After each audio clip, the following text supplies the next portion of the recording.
Hello friend, आप लोग सभी लोगों का यूट्यूब सी मस्ती पर स्वागत है। तो चलिए, कल हम पढ़ा रहे थे आपको भारतीय संविधान के बारे में।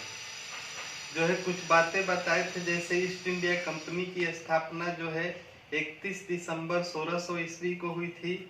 उसके बाद पढ़ाए थे आप लोगों को बंगाल के नवाब के बारे में।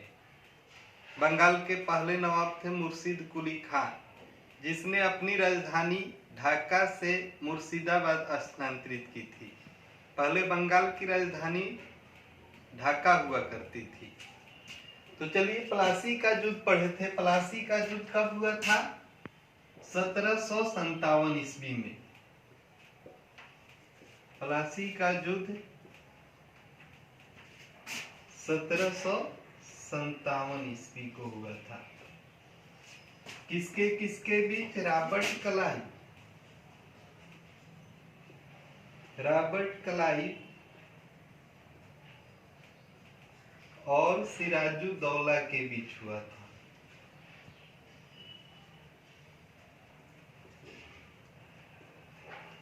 प्लासी का युद्ध 1757 ईस्वी में रॉबर्ट क्लाइव और सिराजुद्दौला के बीच हुआ था। बंगाल के प्रथम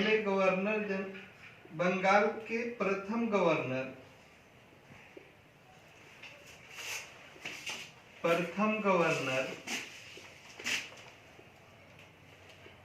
रॉबर्ट क्लाइव था।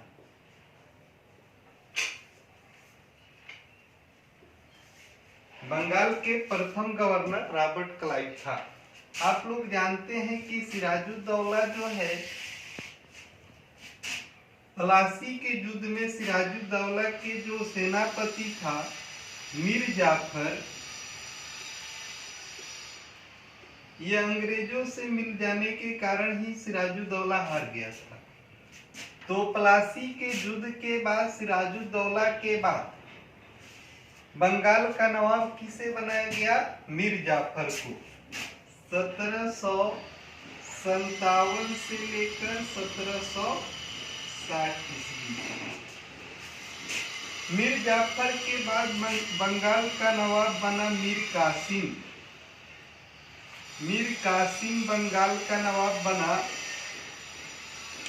1760 ईस्वी से 1763 ईस्वी तक मीर कासिम बंगाल का नवाब रहा। जब ये मीर कासिम बंगाल का नवाब बना तो ये अंग्रेजों के मंसूबों को पहचान गया था। इसलिए अंग्रेजों ने इसको हटाकर फिर से मीर जाफर को बंगाल का नवाब बनाया। मीर जाफर को बंगाल का नवाब बनाया और लड़ा गया।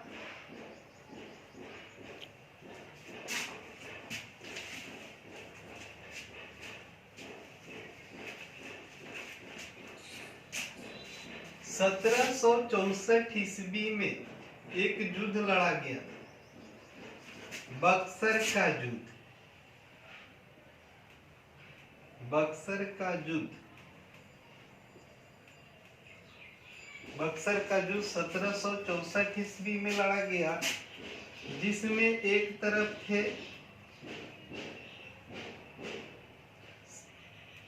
मीर कासिम,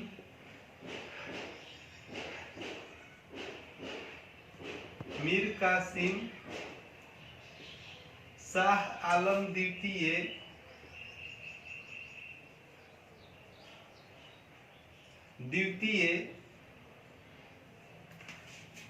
सुजाउद्दौला।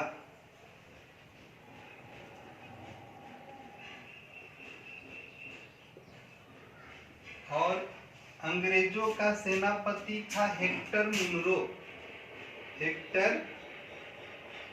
मुनरो।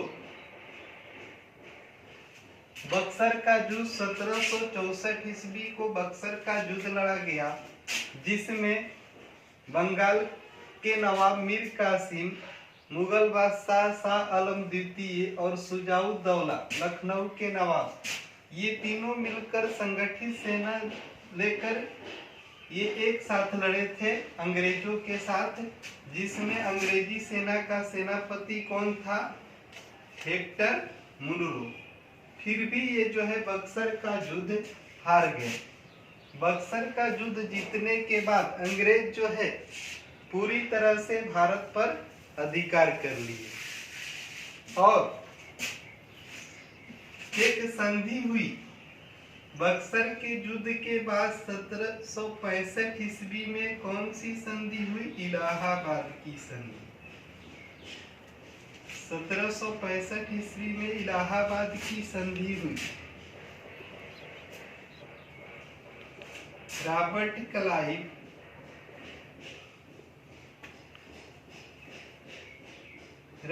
क्लाइव इलाहाबाद की संधि 1765 ईस्वी में रॉबर्ट क्लाइव और शाह आलम द्वितीय के बीच हुई थी। उस समय जानते हैं कि मुगल बादशाह शाह आलम द्वितीय था। इसके बाद जो है 1765 ईस्वी से लेकर 1772 ईस्वी के काल को 1765 ईस्वी से 1772 ईस्वी तक बंगाल में द्वैध शासन की स्थापना हुई।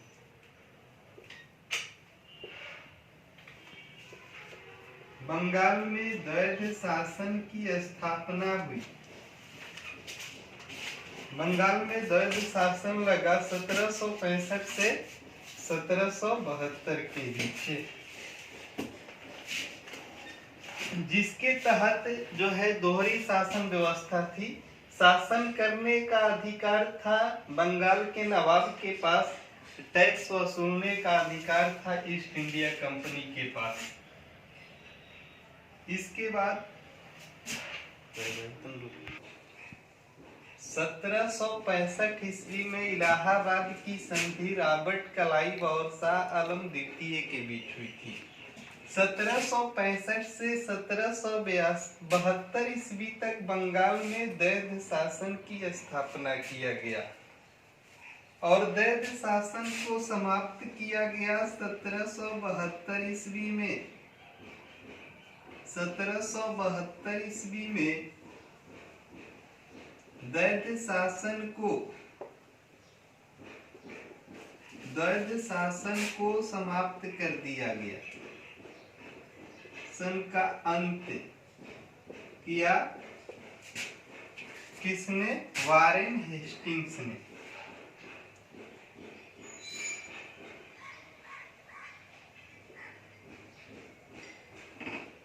वारेन हेस्टिंग्स ने। तो बंगाल में द्वैध शासन का विरोध होने लगा, तो इसमें छूट देने के लिए अंग्रेजों ने समय समय पर कुछ एक्ट पारित किए जो भारतीय संविधान की सीढ़ियां बनी। तो उसी के बारे में, एक्ट के बारे में पढ़ेंगे। भारत का संवैधानिक विकास।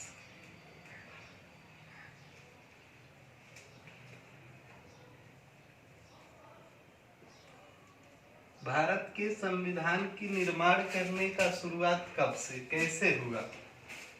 तो हम पढ़ेंगे इसको भी दो भागों में पढ़ेंगे। कंपनी रूल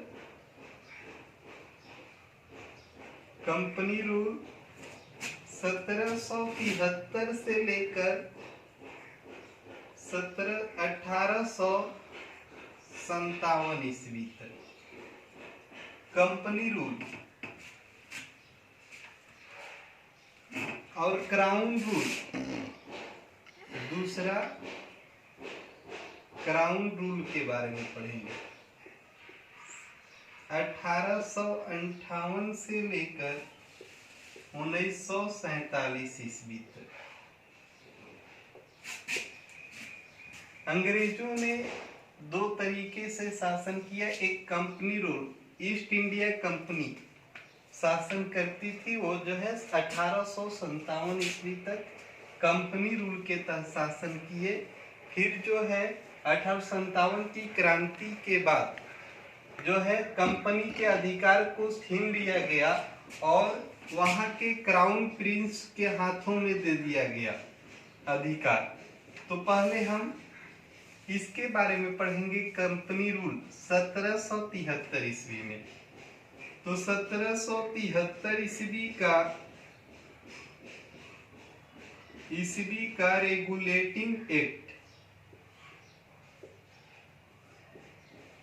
रेगुलेटिंग एक्ट कब पारित हुआ? 1773 ईस्वी। भारतीयों को कुछ आजादी देने के लिए अंग्रेजों ने समय समय पर कुछ एक्ट पारित किए।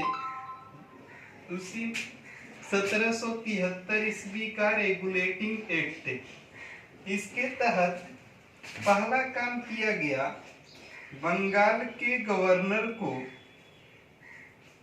बंगाल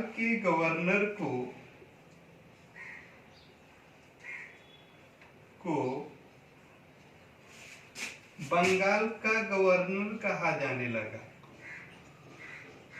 बंगाल का गवर्नर जनरल कहा जाने लगा। बंगाल के गवर्नर को बंगाल का गवर्नर जनरल कहा जाने लगा।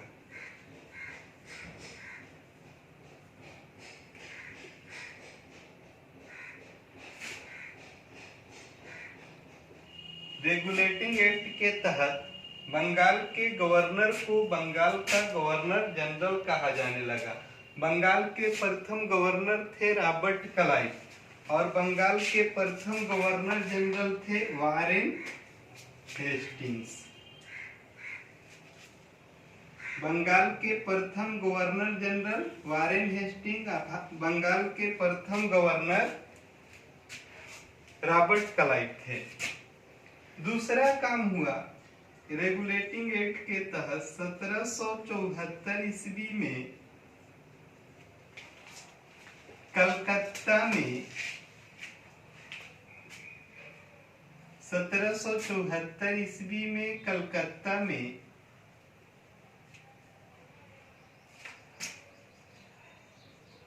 एक सुप्रीम कोर्ट की स्थापना की गई।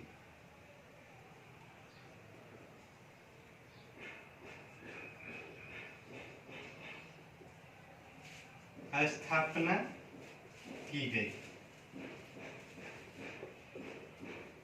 रेगुलेटिंग एक्ट 1773 ईस्वी में पारित किया गया। बंगाल के गवर्नर जनरल को बंगाल का गवर्नर जनरल कहा जाने लगा। बंगाल के प्रथम गवर्नर जनरल वारेन हेस्टिंग्स को बनाया गया। और इसी में दूसरा काम हुआ, 1774 ईस्वी में कोलकाता में एक सुप्रीम कोर्ट की स्थापना की गई। भारत का संवैधानिक विकास पढ़ रहे हैं। इसमें जो है दो तरह से शासन किया। कंपनी रूल, कंपनी के द्वारा शासन, जो ईस्ट इंडिया कंपनी की स्थापना हुई थी, इसके तहत 1773 से लेकर 1757 ईस्वी तक जो है कंपनी रूल रहा। उसके बाद क्राउन रूल 1858 से लेकर 1947 ईस्वी। तो कंपनी के रूल के तहत जो है एक समय समय पर एक्ट पारित किए गए, जैसे 1773 ईस्वी का रेगुलेटिंग एक्ट। इसके तहत बंगाल के गवर्नर को बंगाल का गवर्नर जनरल कहा जाने लगा। 1774 ईस्वी में कोलकाता में एक सुप्रीम कोर्ट की स्थापना की गई। इसके बाद अगला पढ़ेंगे, सेकेंड नंबर में Pitt's India act. Pitt's India act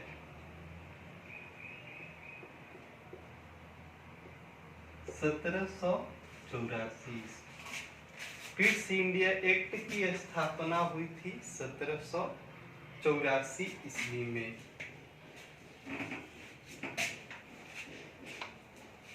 company से व्यापार और प्रशासन को अलग अलग किया गया। पहला काम किया गया कंपनी से व्यापार और प्रशासन को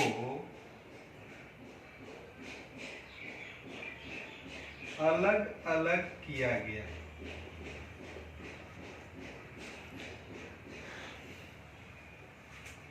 कंपनी से व्यापार और प्रशासन को अलग अलग किया गया। कार्यपालिका को न्यायपालिका से अलग किया गया। कार्यपालिका को न्यायपालिका से अलग किया गया। से अलग किया गया।